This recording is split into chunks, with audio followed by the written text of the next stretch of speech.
Manager, you Morning, ready?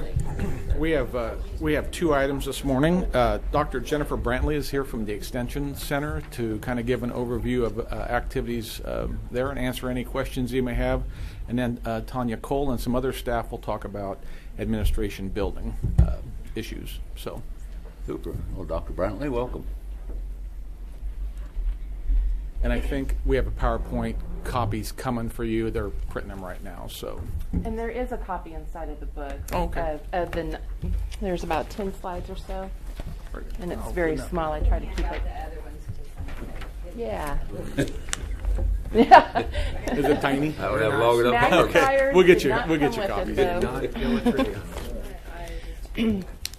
Well, thank you this morning. I appreciate the opportunity to be in front of you all and to talk to you a little about Extension. Those of you who are familiar with Extension, hopefully you can, leave this meeting and think, oh, I learned a little bit today. And those of you who aren't familiar with Extension, hopefully you can, get some additional information. I wanted to start out talking about Extension in general. It's been around for over 100 years here at K-State. K-State has had Extension for over 100 years, implementing programs into each of the counties. The Smith-Lever Act was passed by Congress in May 1914, and basically that's how Extension was started. And the whole idea behind the Smith-Lever Act was that federal funds would come to the states, and states would match those funds and then plug them out into the state throughout the counties.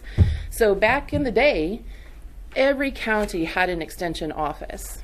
Since then, we've evolved over time, and some of the smaller, lesser population counties have formed districts, and these districts are kind of several counties combined. But specifically in Sedgwick County, we serve only Sedgwick County. And so we have been charged ever since day one to bring programs and ideas from the U.S. Department of Agriculture to the citizens of the state. We have thankfully evolved a little bit over the 100 years, a little bit. And now K-State has kind of created this grand challenges idea. Maybe those of you who may have been in 4-H, how many of you are in 4-H or know of 4-H? Oh boy. Yeah, so those of you who are in 4-H, I was in 4-H in a small community or small county, and we had an agriculture agent and a home economics agent. She focused on sewing and foods. But now, Extension focuses on the grand challenges, the global food systems, water, health, developing leaders, and community vitality. And so we're trying to become relevant with today's needs, especially in the county. I embedded a video, we'll see if this works, just to kind of inform you a little bit more specifically about K-State research and extension.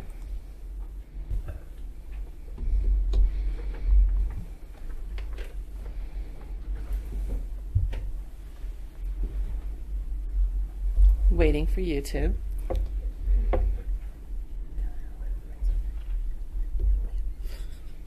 And we're waiting.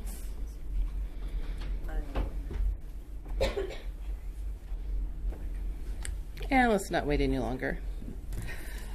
Well, wait. Tony back here, our tech guy, says no Making more. Kansas a better place to live and work. Making Joe, that was a picture of you, I think. he's always right. I don't know if we have sound though. Making Kansas a better place to live and work has been our goal for over 100 years. It's a responsibility we don't take lightly.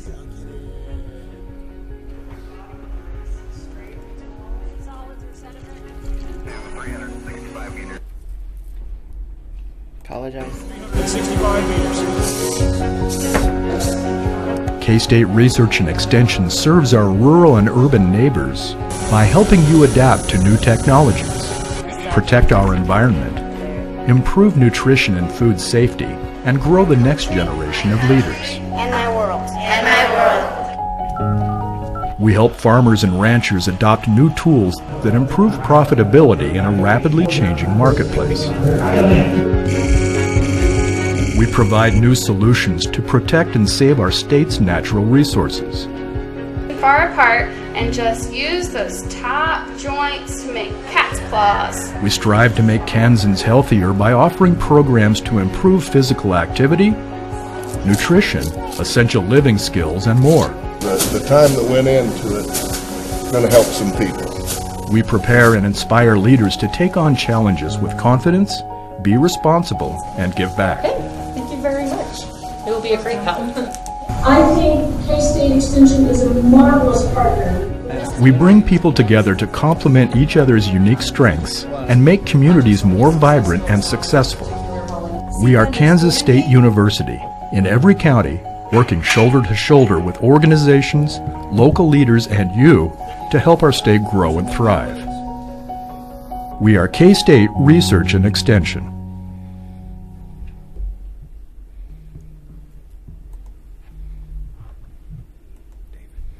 All right, so hopefully that helps to give a little bit better idea generally what Research and Extension does.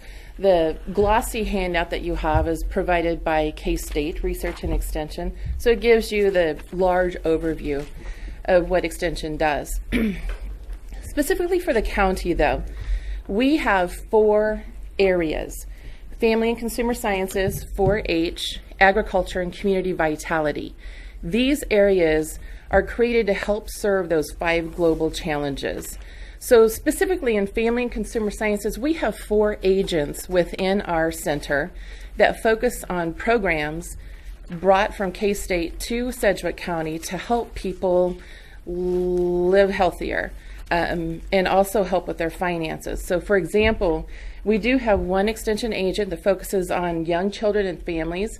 She's also Hispanic, so she targets the Hispanic community because Spanish is one of the top languages spoken in this county. She's a valuable resource as far as reaching out to those who are Spanish speakers. One of the interesting programs that she provides is called Bonding Through Board Games. And you think, board games? I played that with my grandma. What are you talking about? But that's exactly it. You played this with your grandma. That was an opportunity to form camaraderie and build that connection with your family. And so there has been some studies done on this program and how it connects people with their families. Specifically, it helps them build leadership skills, teamwork skills, persistence, understanding, communication. And those are all skills, as you all know, that helps people be successful in school, college, and then ultimately in employment. And so we feel like this Bonding Through Board Games is a great opportunity to bring people in and connect with each other. Chief Gordon Ramsey has also appointed a couple officers to be volunteers, and that has been a great opportunity for people to work with or to, hang out with police officers and understand that they're people too and they're human and things like that. The nice thing about this is this, affects the attachment, bonding, acceptance, and the traits of building families. So that's just kind of one example of the programs that she does. We have another agent that focuses on programs for senior adults, specifically Stay Fit, Stay Healthy. It's a low impact opportunity program for senior adults to exercise and get active. But she also leads our SHIC program. SHIC stands for Senior Health Insurance Counseling for Kansas. This SHIC program reaches out to people of the county in terms of helping counsel them and navigate Medicare. So people come in at all times when they're turning 65 to get some counseling on Medicare, and we're very busy in the fall season usually. We usually have volunteers that help with this counseling. And, total volunteer hours usually go over 3,000 each year to serve the citizens of the community. We also have a nutrition and wellness agent. She's a registered dietitian, and she does, one of her cornerstone programs is Dining with Diabetes.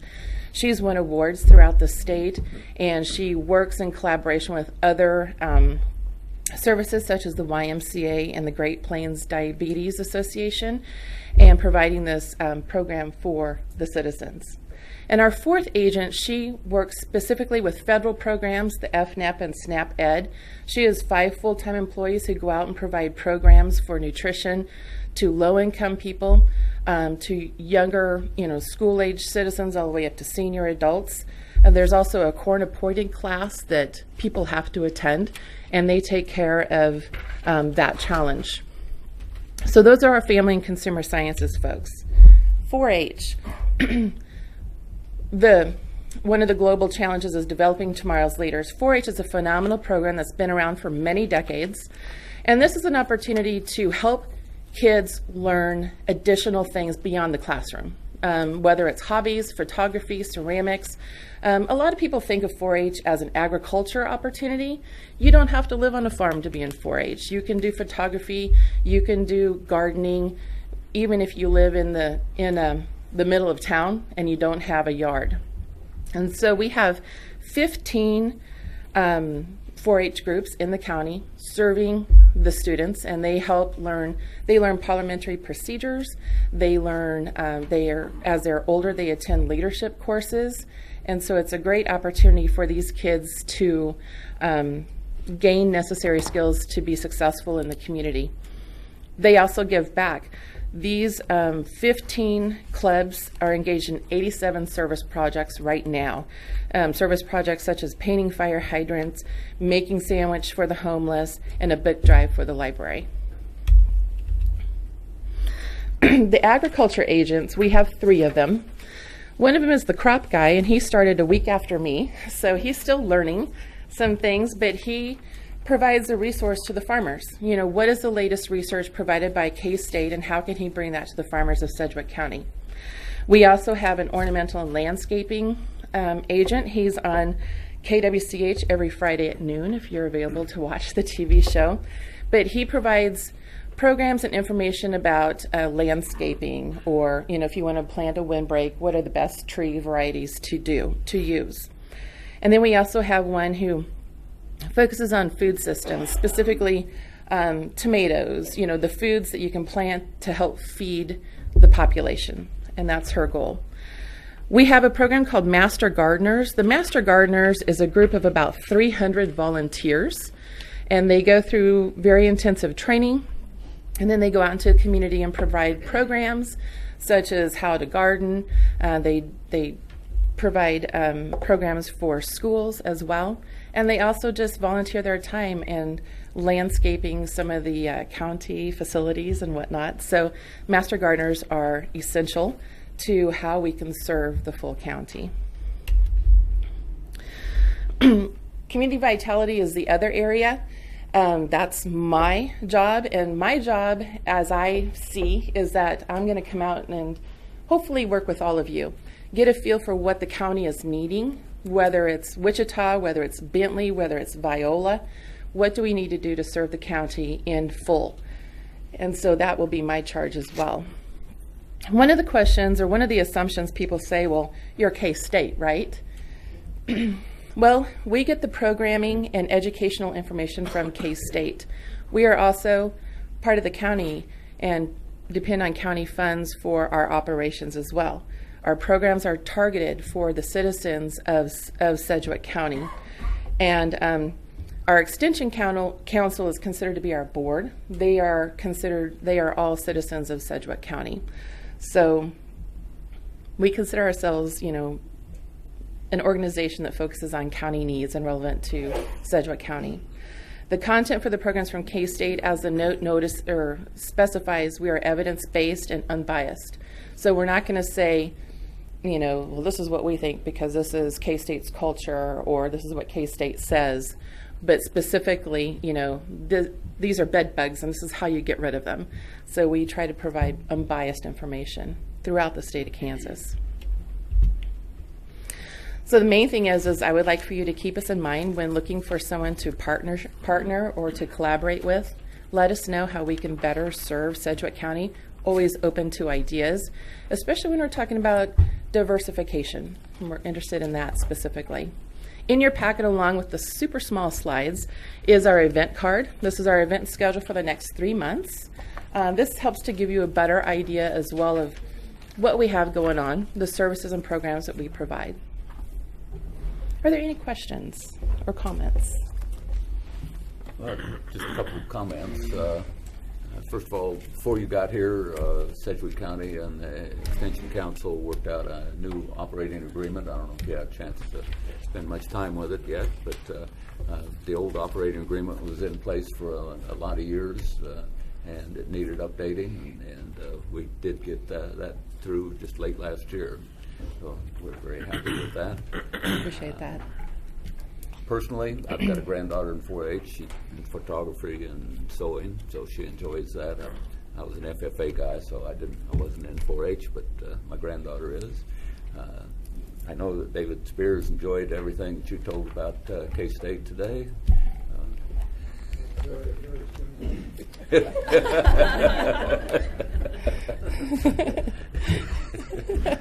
I'm sorry, I got to pick on him. It's all good. Anyway, any questions, Commissioner Howell? Thank you, Mr. Chairman. I just, well, number one, thank you for coming and sharing with us today. I always like all things that Extension does out there. The main facility there, of course, is 21st and Ridge Road. Is that correct? Yes. And that's the one that's been there, I think, since 1994, and it's 41,000 square feet facility, I understand. Anyway, what do you call the facility that's out there at 95th Street South and Hydraulic? What is that exactly? 95th and South Hydraulic. Yeah, it's another K-State agricultural research facility. Is that the Pear Center? Yeah, okay, that's what I was trying to Yeah, the think of Pear name. Center. Yeah. Yeah. You have no connection to that in any way?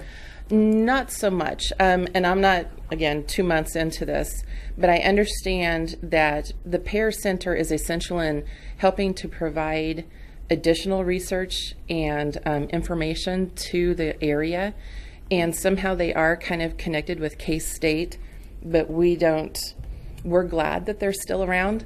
But The reason I ask is, connection. again, because they share the same K-State, label, and they're basically agricultural research, if I understand correctly. And it's been in the news a lot lately. There's talked about shutting it down. Now I understand that maybe it's not being shut down. So I don't know Yes, if you can sir. get an update on that or not, and who would know that. But I thought maybe you might be able to help me out with that. But nevertheless, thank you for what you do. I have no other questions. Thank you. Commissioner O'Donnell? It's great to meet you out at the Extension Center. Yes. And I think that was the night that Tom was out speaking, right? And getting grilled by the public. But just Right. welcome to the community.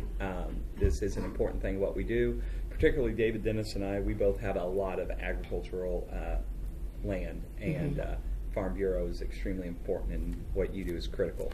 So we look forward to having you be part of the Sedgwick County family. And I'll be calling you, and I hope you feel free to call any of us on issues. But Look forward to it. I know the Farm Bureau and what you do is very critical in some of the smaller communities that I represent. Thank you. Yeah. Thank you.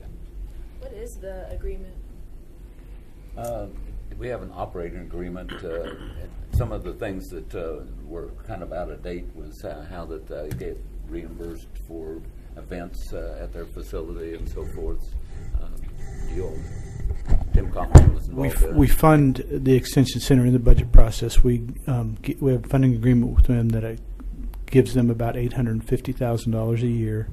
And in the old agreement, we received the rental income from that facility, and that really limited the Extension Center's opportunity to do any growth. And so we changed that, and so now the rental income that they generate from that facility, they keep and they can use to plug into programming and that sort of thing. And then we're responsible for that. We own that facility, and we're responsible for the building and building maintenance. And so Tanya Cole and her staff take care of that building as well.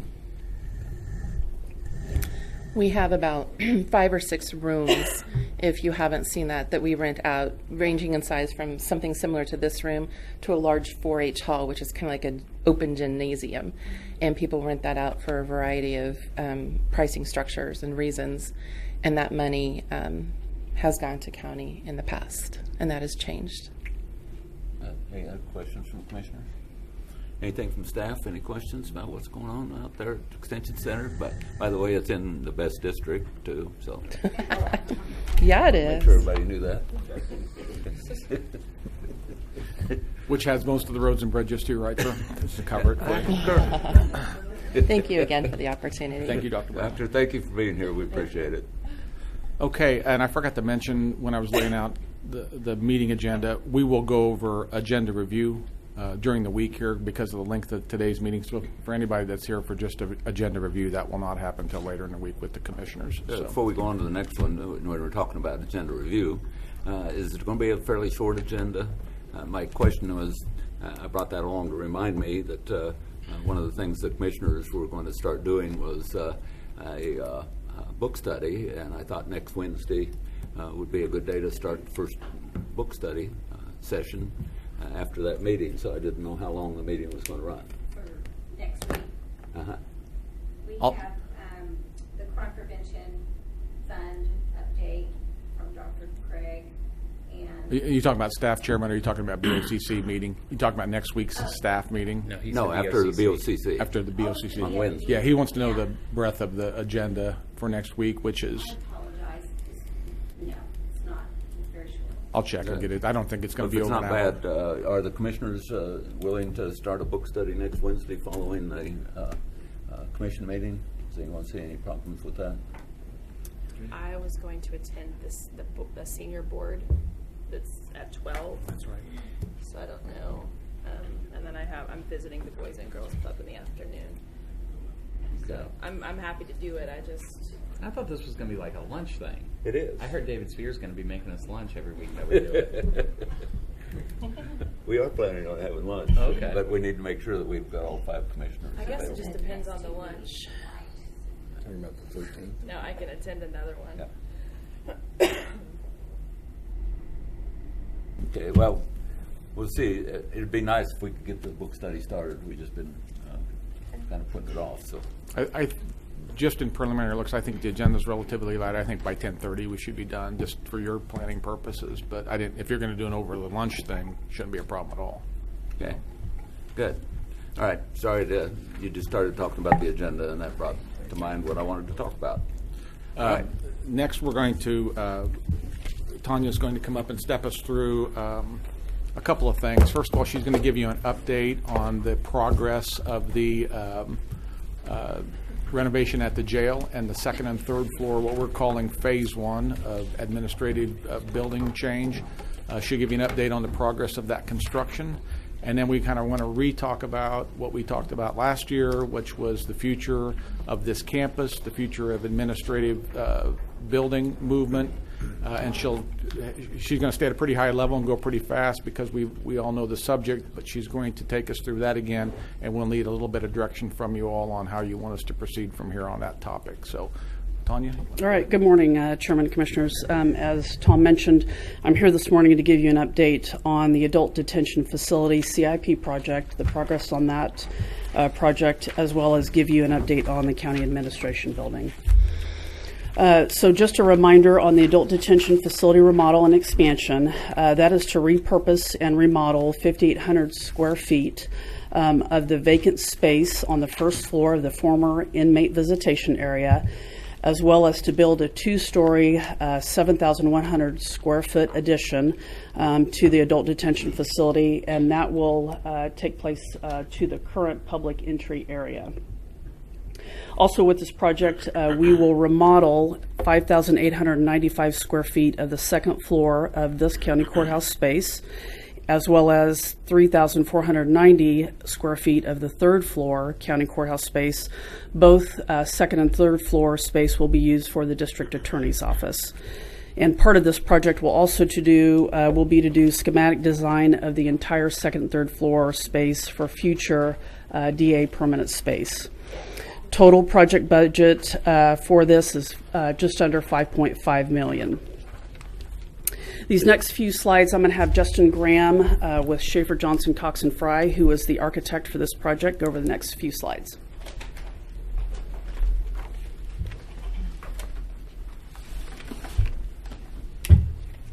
Morning, Justin.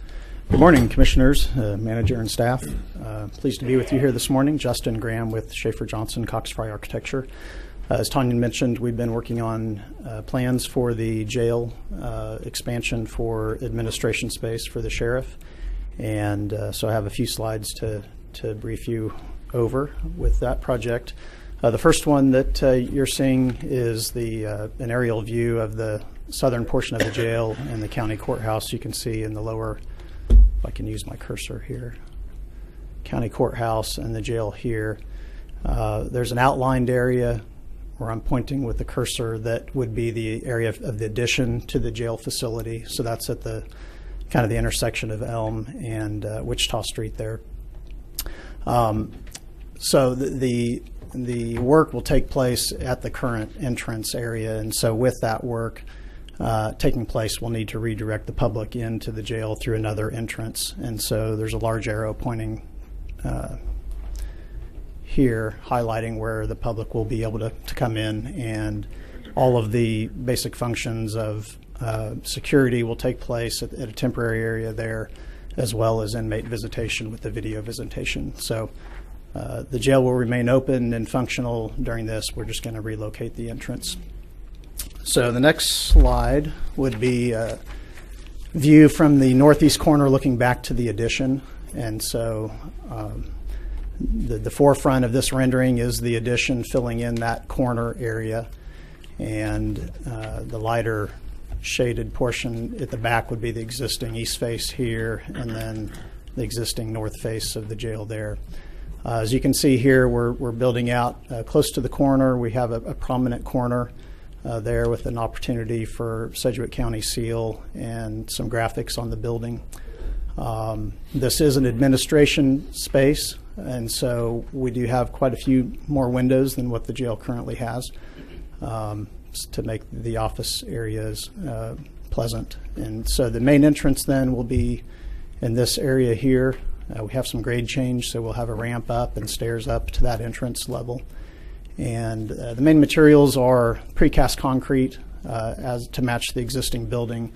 And then we have kind of an architectural statement with this metal panel that wraps around over the entry and around the corner here. The next slide would be the first floor plan. And I'll try to define for you here. So the existing jail perimeter kind of follows my cursor here. So this is the addition. The areas shaded in gray are existing areas that we're not touching as part of the remodel. So everything in white is either remodel or new. The new entrance with security booth is located right through here. And then in the upper right corner on the first floor, we have Professional Standards, who's relocating from Eco Plaza. And then, get my cursor back. Moving through this main hallway, in this area here, we have the video visitation for visitors. And then in this area here is investigations, which is relocating from the second floor of the courthouse. In basic summary of that plan, we have offices and meeting space in this area, and then investigators' workstations located in the middle, and then forensics lab area here at the left side of the plan. We also have a separate entrance, two separate entrances for staff only. One on the north side, this would be an entrance into Professional Standards for that department, not a public entrance. And then we also have another entrance into investigations on the north side here, which will, with some interior interview rooms here, would be a location where they might bring folks in from the outside for questioning. We also have some interview rooms located in this portion of the plan for inmates to be questioned in this area by investigations. The elevator that you currently would use to access the Sheriff's Department on the second floor is right here where I'm pointing. And so that will remain open and accessible and would be your main path of egress to access or not egress, but main access to the second floor in the sheriff's department. So looking at the second floor again, we have this portion here, which is the addition area, and then the gray shaded areas are existing areas that we're not touching. The current sheriff's office is located in this corner of the facility, and so much of that remains intact, but we do have some remodel happening in the west side of the sheriff's office to create access back to the addition where sheriff's administration will relocate from the third floor of the courthouse. So that's a basic summary of that project. We've been busy for the last 5 to 6 months with this project, and Tanya's going to go over some timelines moving forward and how this fits in. So. Questions on this before you get away? I guess one of the main questions I have is right now when you go into the jail, we've got a deputy that's out there in the open. Do we have some more secure way to protect our deputies? Yes, good question. I'll go back to the first floor here.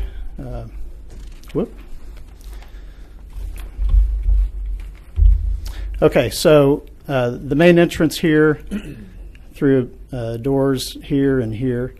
The security booth is located right here, and currently there's a booth that's protected, and then there's a guard that's outside of that. The plans moving forward are to have 1 or 2 of those officers in the protected security booth and nobody outside of that. So there's a series of sally ports that the public or those entering will access. As you enter the jail, you'll enter this sally port here, go through a magnetometer. There's also going to be a new x-ray scanning machine here.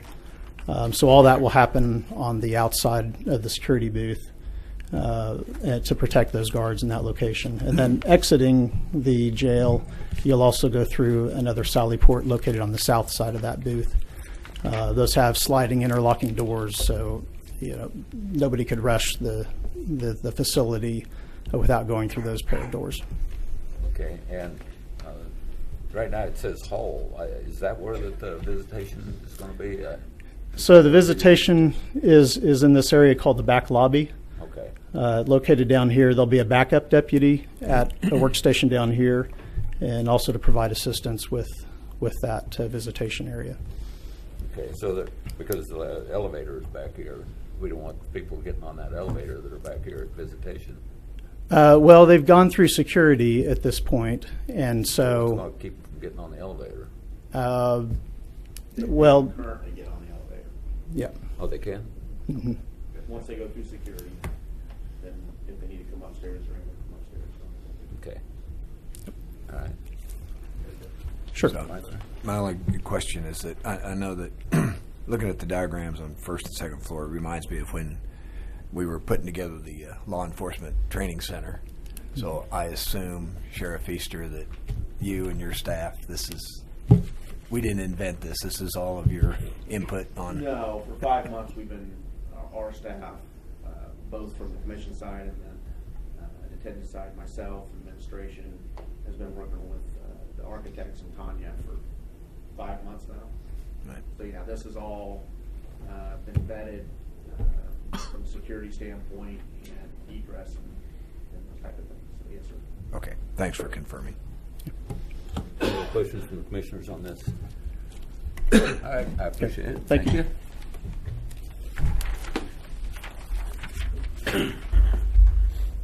Okay, Commissioners, with this next slide, what I'd like to talk about are some efficiencies and savings I think that can be realized with a couple of CIP projects that we have in the 5-year CIP, as well as a CIP that facilities has submitted for next year, and that is the 2021 Replace Roof CIP that we have submitted in for approximately $887,000, and that is to replace the 30-year original roofs for the center and south roofs.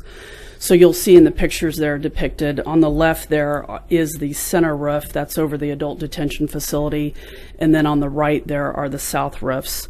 Those were set to be replaced in the 2021, and we have had continuous leaking issues in the last several years. And so I think there is an opportunity here to include this in this project.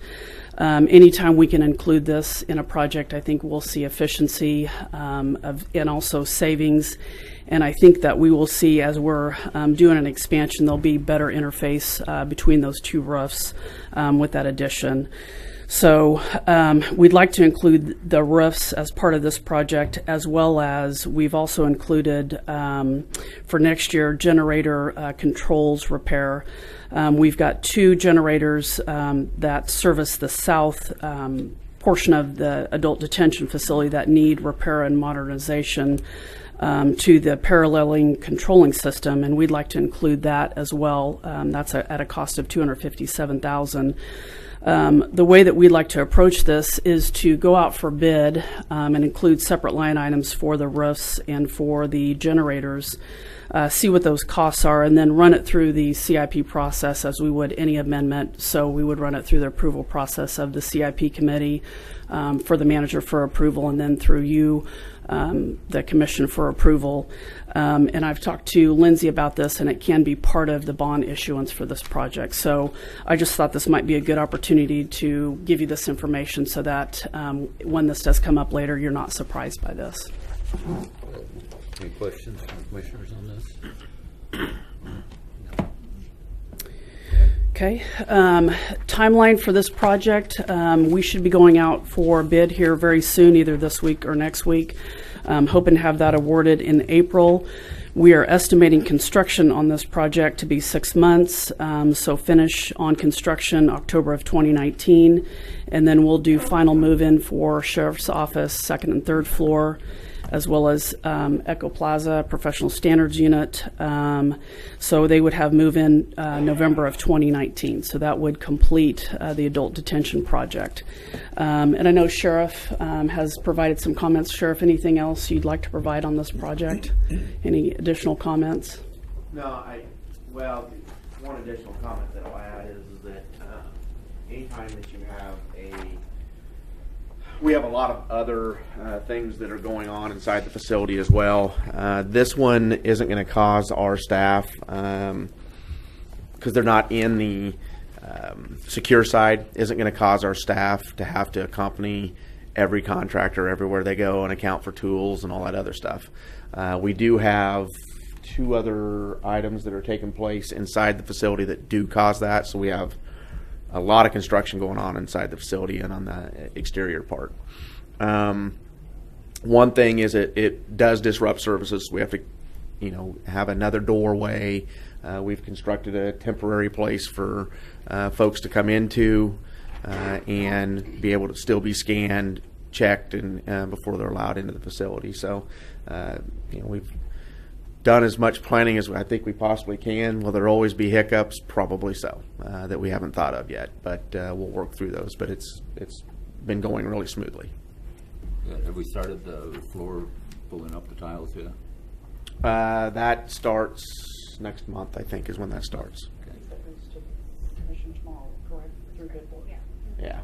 I think that will be on your agenda tomorrow through the bid board award. Good. Any questions for the sheriff? Hearing none, thanks, sir.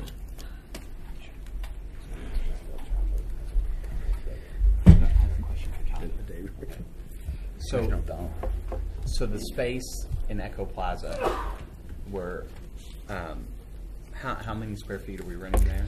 I want to say just under 900 square feet there. Okay, and so that'll be moved to this. That's correct. That's a lease that will move over into this new expanded area. I had thought, and maybe it was the sheriff or somebody that had said that they wanted separation of that office from where other law enforcement would see.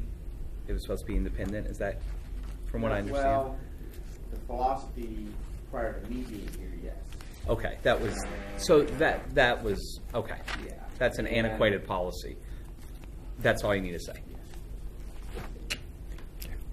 I knew I wasn't crazy. I knew I was not making that up. Thank you. I catch on to things. Okay, so the other piece of this project is the district attorney second, third floor remodel. We have not started any conversations with the district attorney, but we are getting ready to start. We needed to get the bulk of the adult detention facility construction piece on its way, and so we will start this very soon this month, conversations with the district attorney, Mark Bennett, and his staff. And so this is a timeline that we've put together for the remodel. So design and bid, 6 months for that, and we are estimating construction for that portion of remodel for second and third floor to be 3 months, and then final move-in for his staff on second and third floor to be February of 2020. So I'm going to now transition into the county administration building. So is there any questions related to these district attorney or sheriff's project before transitioning into county admin building? Any questions? Okay. Okay, so this is county administration building review.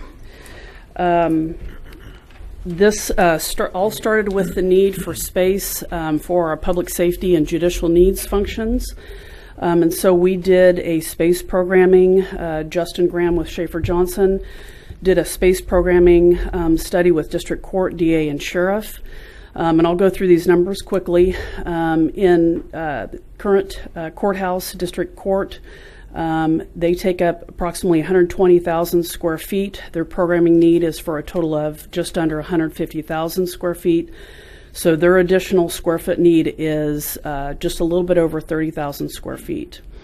For the DA, their existing courthouse facility is 20,000 square feet. Their programming need is 35,000 square feet. So their additional square foot need is 15,135 square feet. With their new space that they're getting on second and third floor, that's 9,385 square feet.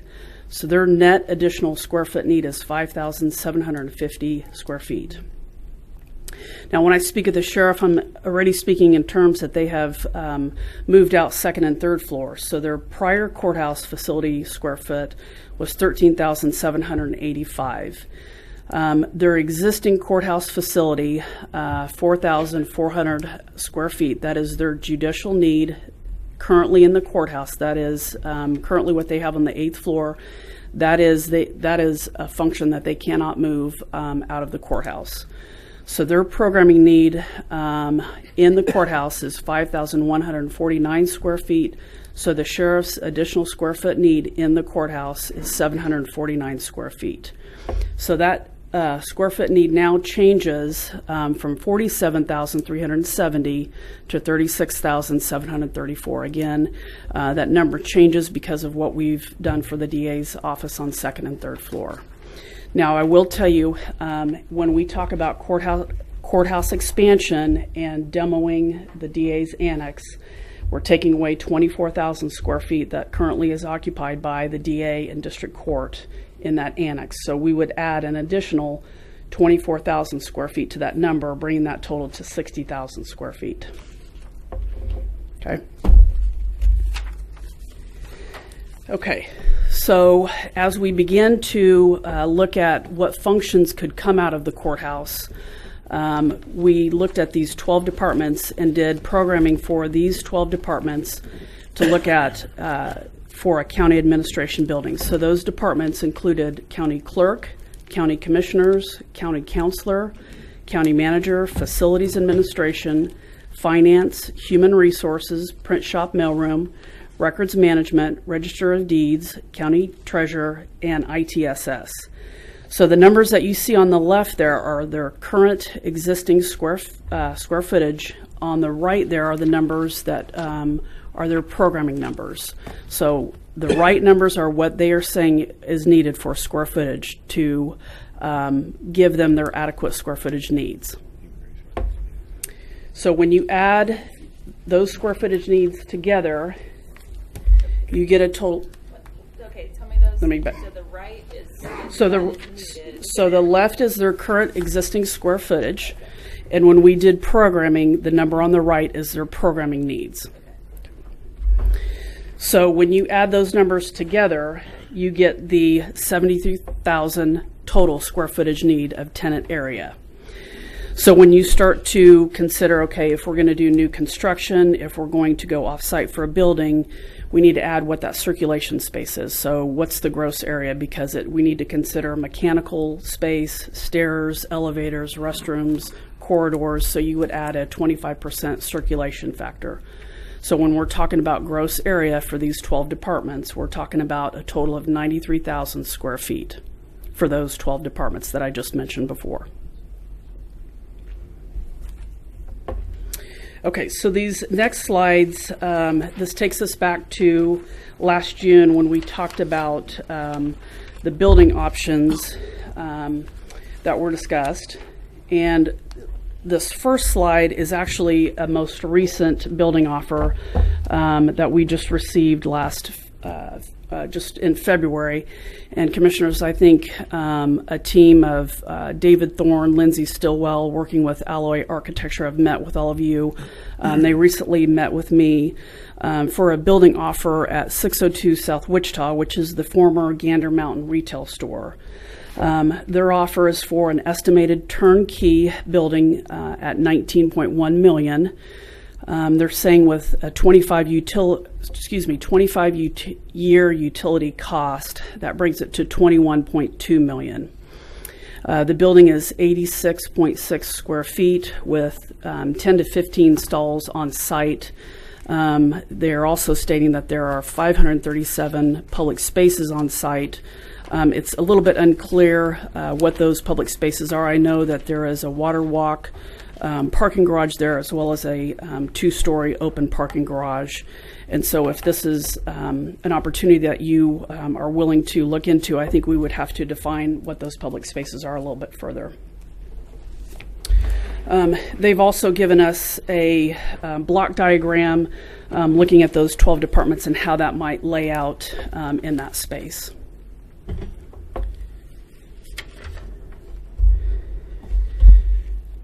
Last June, we also heard from Mr. Basil Hurani of the building offer at 150 North Main.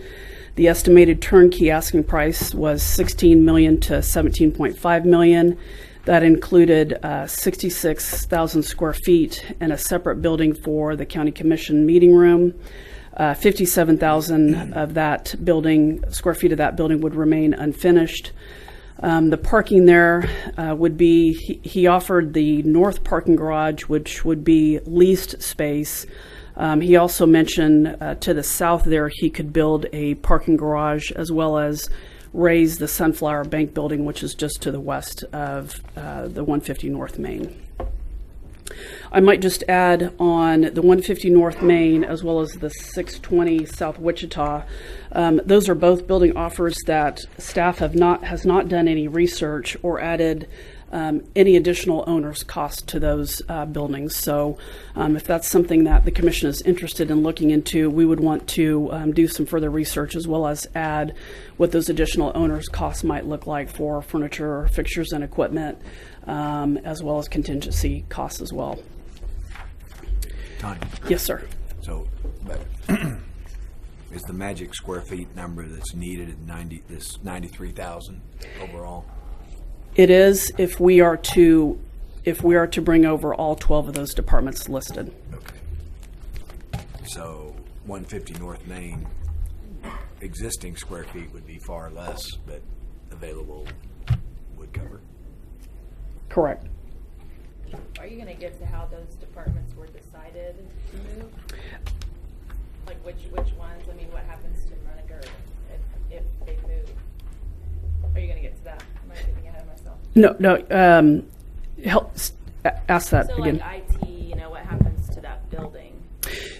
We talked about that, and I can get to that a little bit later. But if IT were to move over, part of the thinking is we would use the Munger square footage to make the numbers work for district court or for DA, essentially. So if we take away the annex, we would make up for that by having to use Munger and Historic Courthouse to make up for those numbers. So, question. Sure. When, and maybe this is a question for Tom, but all of this is going to be predicated on what the courts need in the next few years, correct? Correct. Because with the jail expansion, we're giving the DA much needed relief now. Correct. To meet the DA's need for 2020, not maybe for 2025 or 2030. But that's going to solve a lot of the needs. When was the last time we had any indication from the court when they're going to need additional courtrooms, when we're going to get additional judges down here? What was our last correspondence? When was last summer? Yeah. And that's still, and I'm glad you brought that up, Commissioner, because I should have said that in the preface. Because I think that's important for Lacey's question on the departments. Well, what I should have said at the beginning is the reason for this entire discussion is public safety. And it's the sheriff, probably to a lesser degree, but mostly the DA and the courts. The DA has real needs today, as you mentioned, and we're trying to give him some immediate relief. The courts is still a great unknown yet. They know that they're going to have to add courtrooms. We don't necessarily have a year of when that's going to happen. I don't know if Ellen's sitting behind me or not, or if anybody from courts is here. But the last that we had discussed was last summer, and they still do not have, we don't have a firm time or date for that. Okay. But yeah, I just think that was important with what Lacey's question was about the different departments. Yeah. It's really all about the court. Correct. Yeah. Okay. Let me move on then to, again, last June, what the two primary buildings were. And that was the Riverview building, which we ended with total costs of $18.2 million to $20.4 million, which was the low remodel versus putting in a high remodel cost. And I don't know how much in the weeds you want me to get on this, but this was our overall building offer and estimated cost to get us to the 18.2 as well as the 20.4. This was our overall project cost, so it included our architectural and engineering fees, furniture, fixture and equipment, and contingency. It included the building costs. It included our repair costs. It included 25 years of non-tax status to the county, as well as repair cost to get to that 18.2 million and 20.4 million. Are we even sure that this building is available? I will tell you that we've not had any communication with the building owners since June of last year. It's fully occupied right now. And so then we have the courthouse complex expansion, total cost there of $18.5 million to $22.7 million, total cost with an additional floor, $21.7 million to $25.9 million. The range there, I will tell you, is the low range, the 18.5, is we looked at what the costs were that we spent for the law enforcement training center, what the square footage costs were, compared to the 22.7 million, which is what we understand from our architectural firm, Schaefer Johnson Cox and Fry, which are what we understood was the new construction costs in the industry at that time. So just looking at comparables of what we actually spent versus what we understand estimated costs are. There is what I wanted to show you with this slide is just so that you can see in the yellow there is where that new administration building is proposed to be. You can see that it overlays what we're referring to as the DA annex, and so that particular building would be demoed with the new admin building to be overlaid over that. And in this proposal here, we're talking about 4 floors, and again, we also talked about a 5th floor that didn't have any immediate needs, but an opportunity to put in a 5th floor that could be used at a later time. And here we have just again showing how we got to the 18 to 22 million, as well as the 21 to 25 million, the breakout of costs, showing the square footage price for the expansion, as well as the basement, the utility costs at $1 per square foot. And then you'll see the additional floor is a reduced price versus the expansion price, again, just because we're not completely finishing out that floor.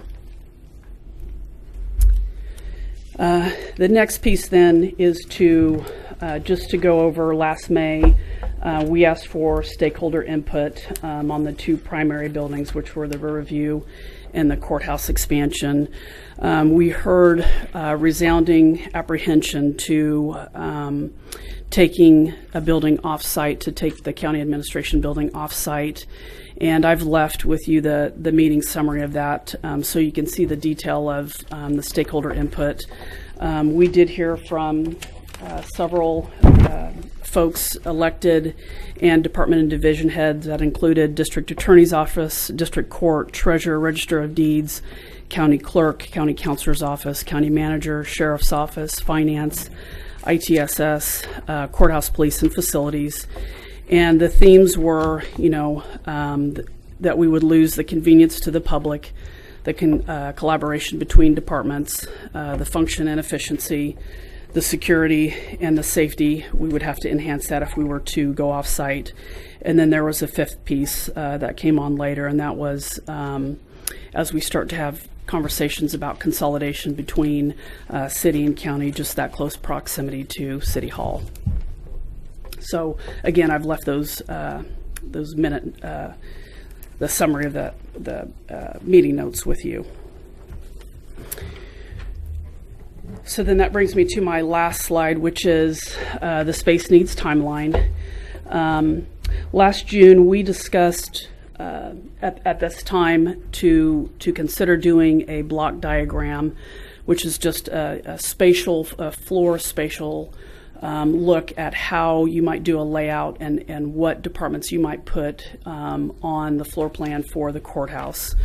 And based on discussions with the chairman, pro tem, and the manager, the chairman really feels that it might be worthwhile to look at a master plan for the courthouse complex as well as a block diagram for the courthouse complex. And when I refer to courthouse complex, I'm talking about the main courthouse, historic courthouse, as well as Munger, if we are to consider a courthouse expansion, and how all those parts and pieces and programs and department might lay out. And, to your question, Commissioner Cruz, how will Munger work? Who will fit in there? What will that be used for? And I've had a discussion with Justin on how long that might take, and he's saying about 3 to 4 months. To further develop that. And so if that is the desire of the commission to do that, we're looking about 3 to 4 months, and we could come back in early June, which takes us to about the next timeline when you will start to have further discussions on the 5-year CIP to include the county administration building, which is currently we've got plugged in 2021, the county administration building, as well as the district court and DA expansion renovation. We've got that plugged in for the CIP in 2022 through 2024. And then I think part of the discussions in this master plan, as well as the CIP, would include the elections building. We understand that elections should be part of this discussion to include, her warehouse space as well as her operations and administration space. And then the last piece of that is then later this year, we would have the bond issuance around October of 2019, which would be when adult detention facility would finish construction. And then next January of 2020 would be when the second and third floor of the courthouse would finish construction. So that concludes my presentation. I'm happy to answer any questions. Mr. Manager, I don't know if you have anything you'd like to add as well. Okay. Questions from the commissioners for Tanya? I'm just kind of confused how all how the pieces will fit. If they're going to renovate the third floor here, what happens to everybody on the third floor while they're renovating?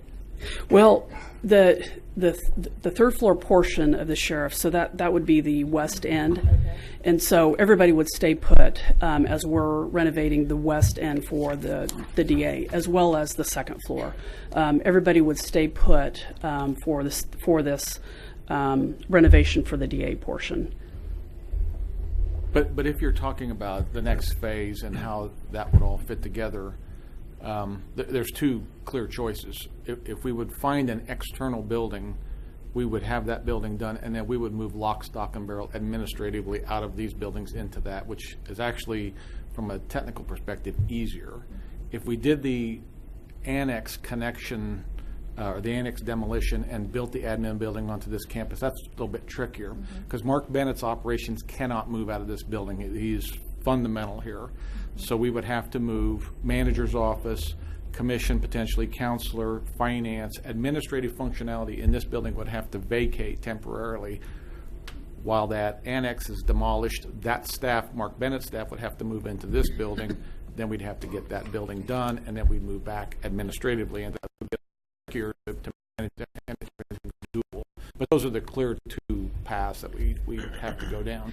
And then your broader question of what happens with Munger, what happens with historic, if we move Tabitha out, what happens to that space? That's the master plan component of this that we'd like to begin to think about that and put those pieces together and what her options are, and how we'd put the pieces together at the end of the project, how it look in the next several years. There's a lot of moving pieces to this. Other questions? Yeah, I have a couple. Can you please, because I know as we looked at this, Sure. I'm forgetting some details here, but I see they have the square footage of the Gander Mountain shown there. What's the total square footage of the 150 North Main? Do you know what that is? I mean, we're talking about... It was 160,000. It's huge, yeah. It's Yeah. way more than we need. And we were supposed to basically refinish or refurbish or remodel or whatever a portion of the building.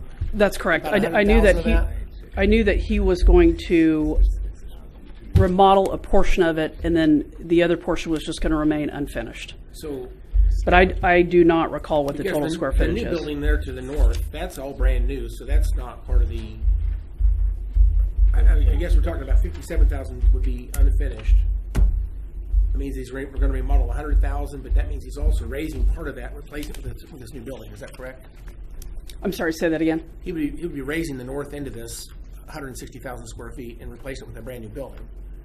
So that's correct. So this yes. says 57,000 square foot is unfinished. That means about 100,000 is in play.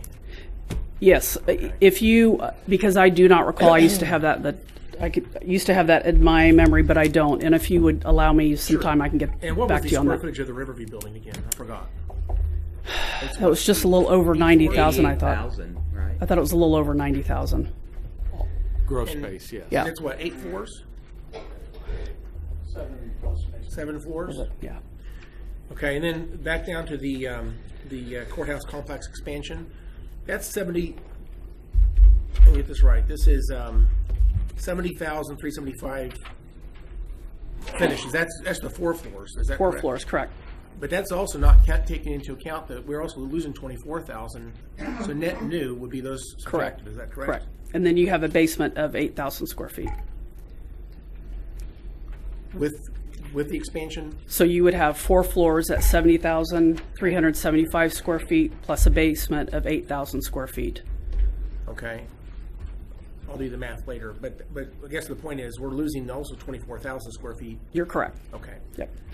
All right.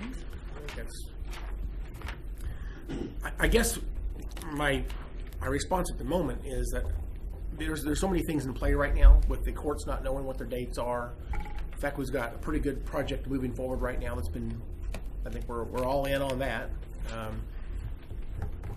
Part of me would like to let the dust settle just a little tiny bit and have another space needs study, because these are all these numbers are based on space needs study from last time before we started changing things. I mean, I don't know how relevant it is, if it's still accurate, or if it's, once people get into the new space, they might realize things are different than what they thought. So I'm just wondering about timeline of this, if we ought to be moving forward, this year, or wait a little bit for the dust to settle on some of this stuff that we're already doing, and then maybe have a fresh discussion on which way to go at that point.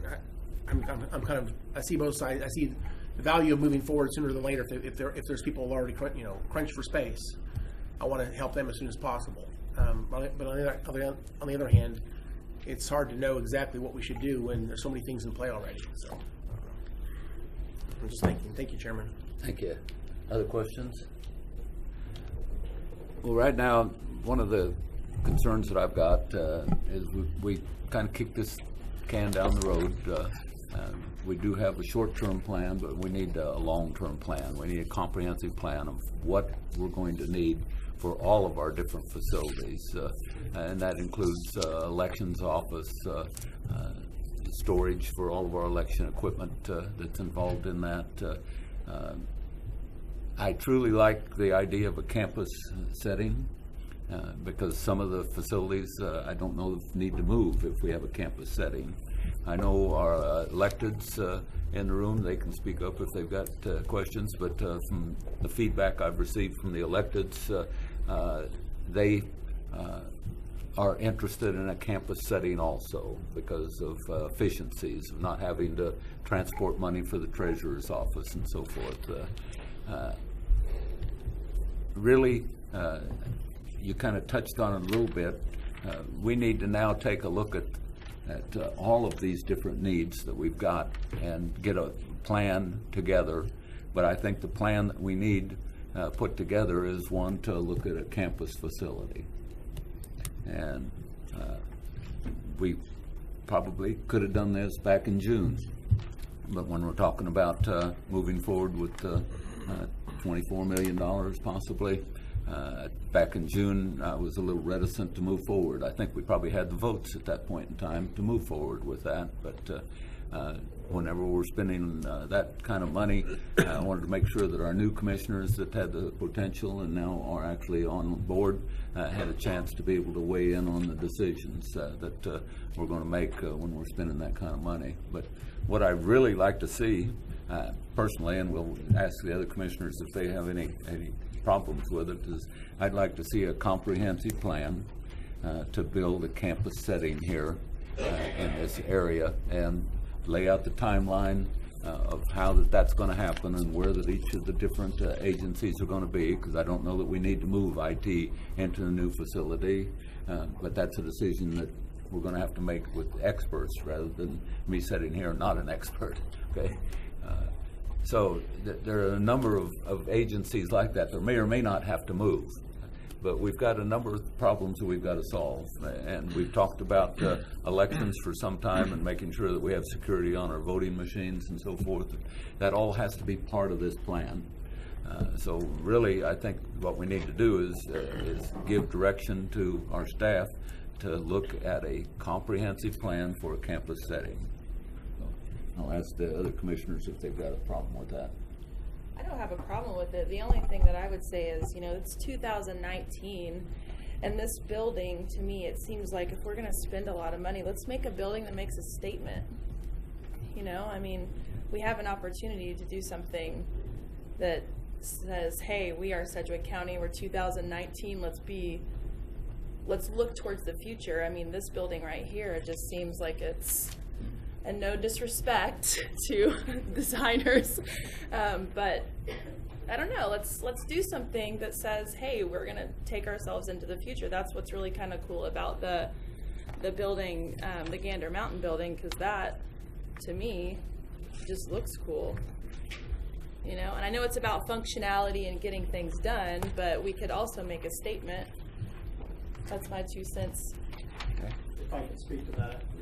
The addition could take on a number of different looks. This was just a first pass at a study, an analysis of all the square footages, and here's one piece of here's a possible solution. But that would then go into further design and a number of studies and appearances, and could be shared with you all to see what you prefer. And also having a green space.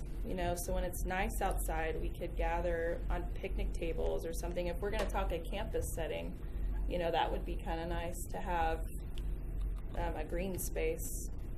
I will mention, since you talk about that, the county owns Elm Street in between the parking garage and the courthouse. So we could close that down and make that a campus setting. So it's weird that we own that piece of building or a piece of street. So, but accessibility for the African American Museum would be even more limited. Right, than that's it is correct. Today. There'd be only one way in, and we can't until we figure out I'm not so sure, Chairman, if the African American Museum shouldn't be part of this master. I mean, we have got to reconcile this at some point. It's just, particularly if we're going to talk about a campus setting here. And well, I concur, because we've asked the Kansas African American Museum several times on what their future is, and we really haven't got an answer from them.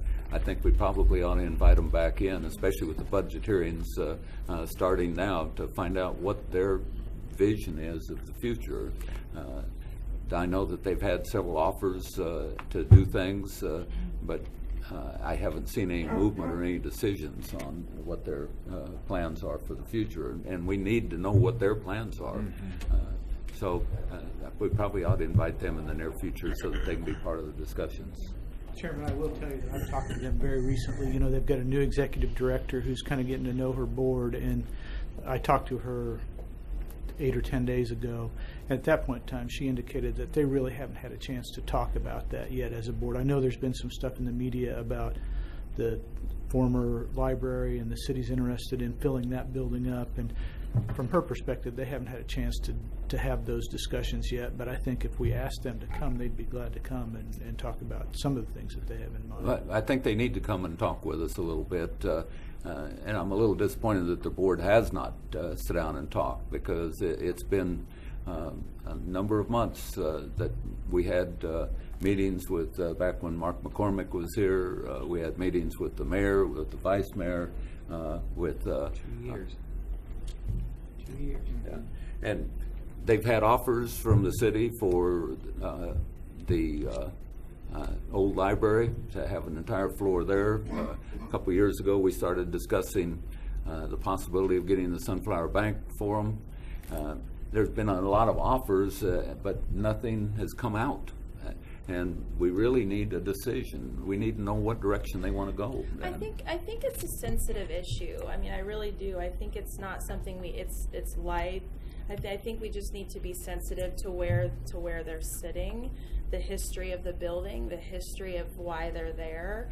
I think that plays into maybe putting it off, and there's probably all sorts of factors that go into it. So, you know, I don't know. I just want to say that. Well, but the disappointing thing for me is that I just saw stats for last year, and they had like 4,000 visitors to that facility. Yeah.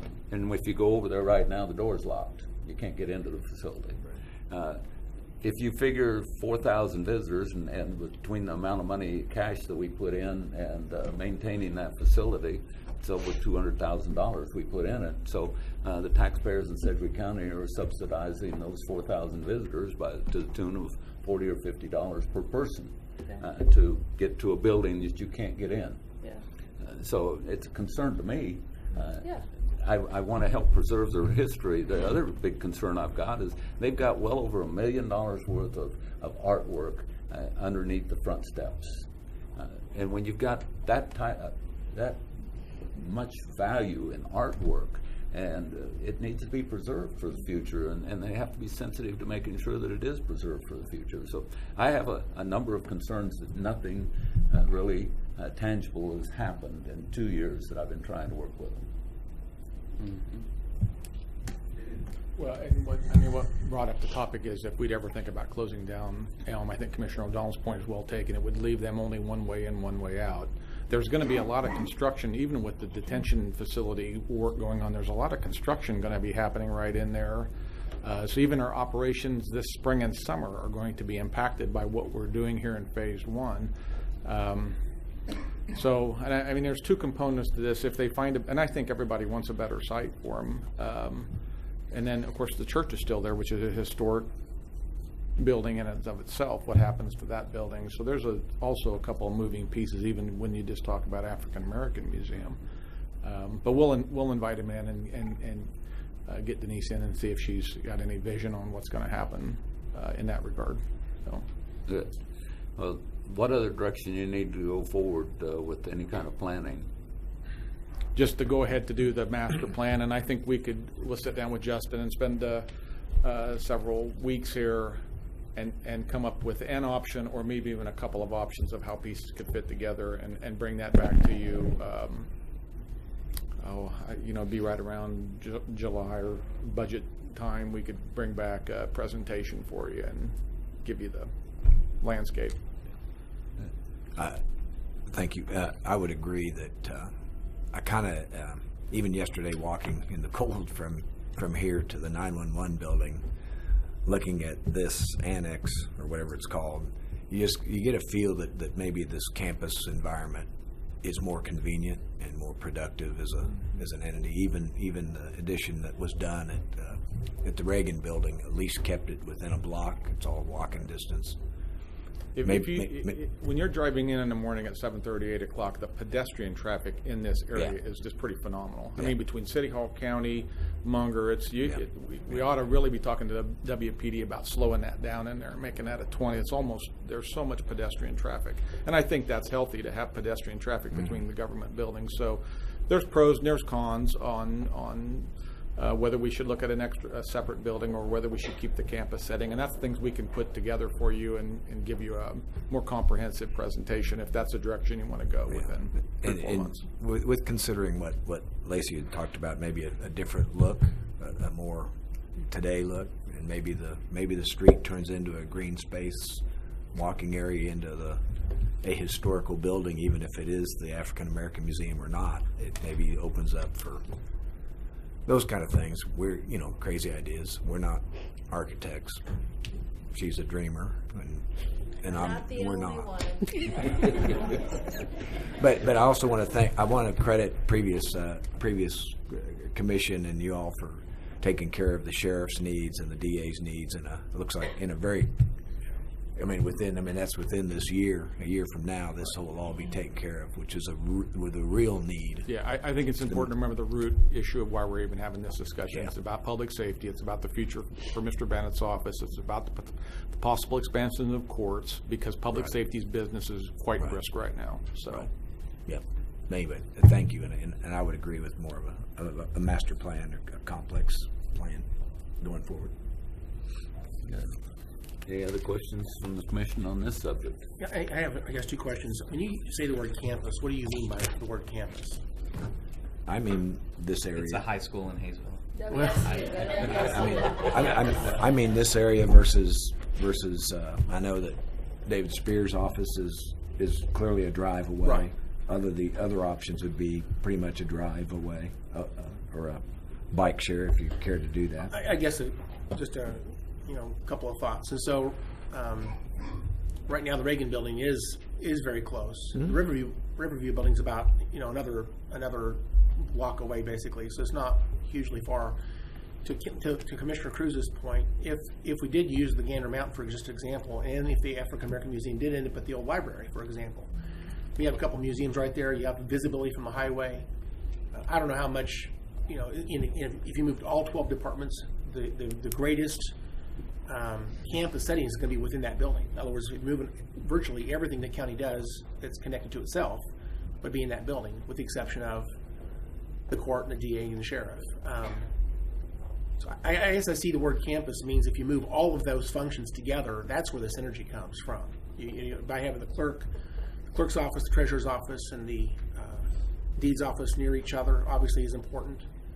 Having the manager's office, communications department, and commissioner's offices near each other, that's obviously important.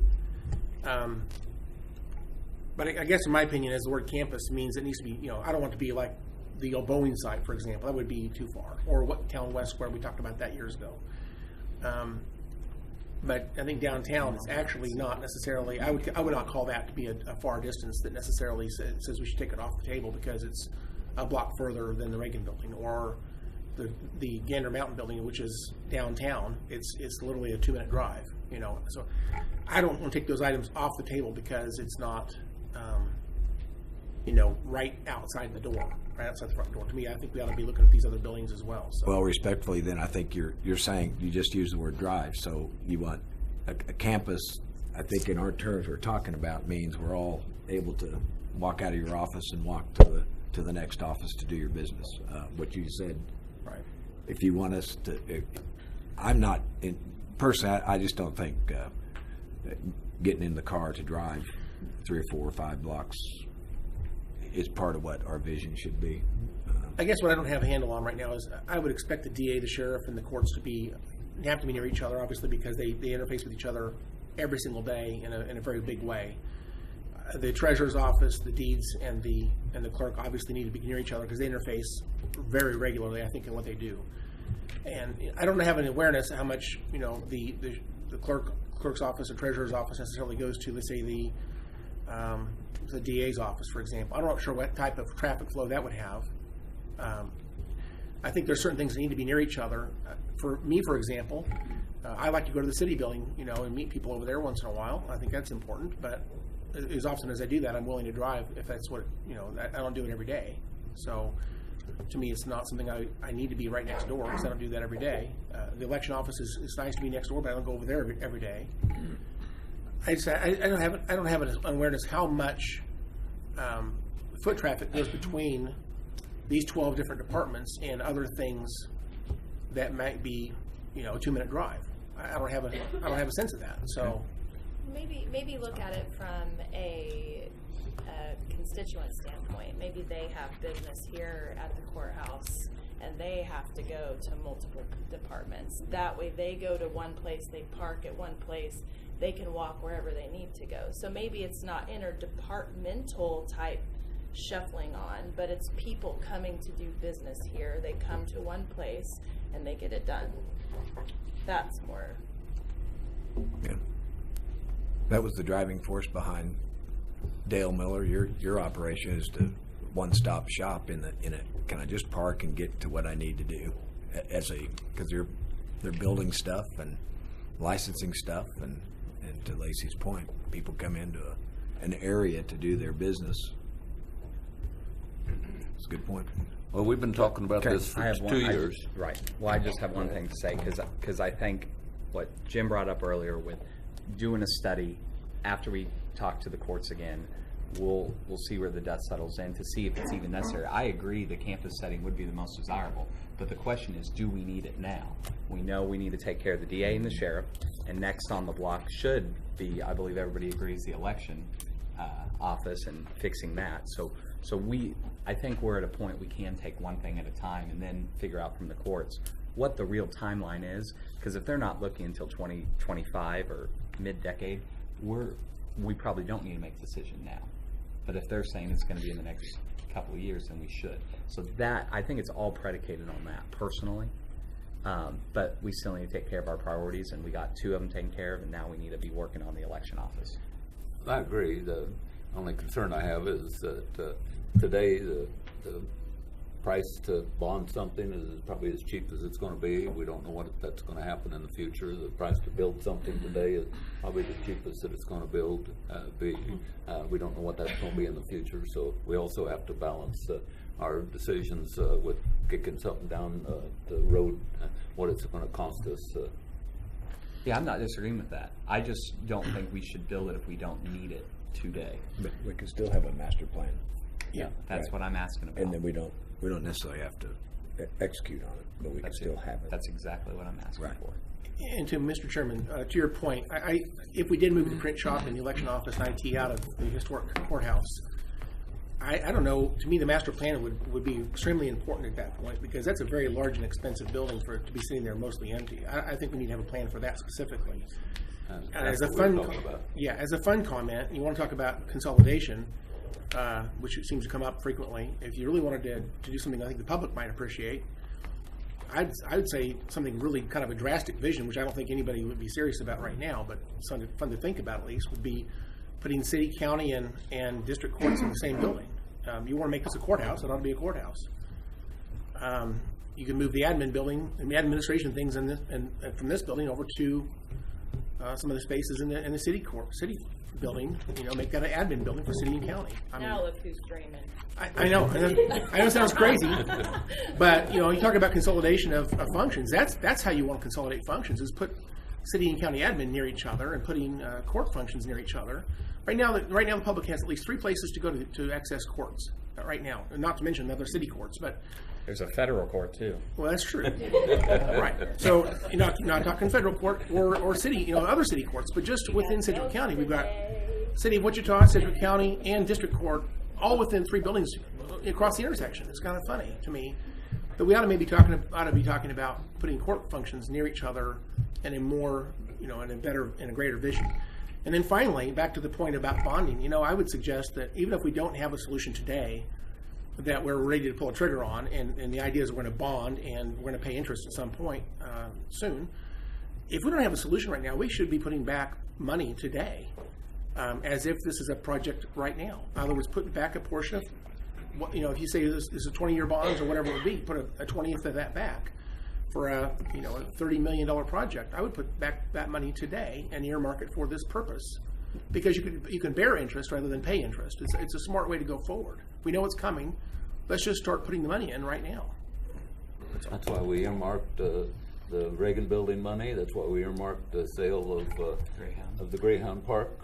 We've done that. I agree. I'm saying in the budget, let's earmark another $3 million this year, or a portion of the money, earmark it for admin building, even if we don't have a project to put it towards. In other words, I'm not kicking the can down the road. We're simply saying we don't have the details yet to know exactly what we need to do, but we know it's coming, so let's financially plan for it. That's all I'm saying. And Lindsay just had a heart attack, so. Yeah. I was just saying.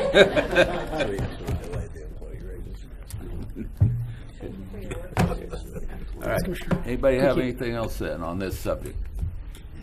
Any of the staff have anything on any subject?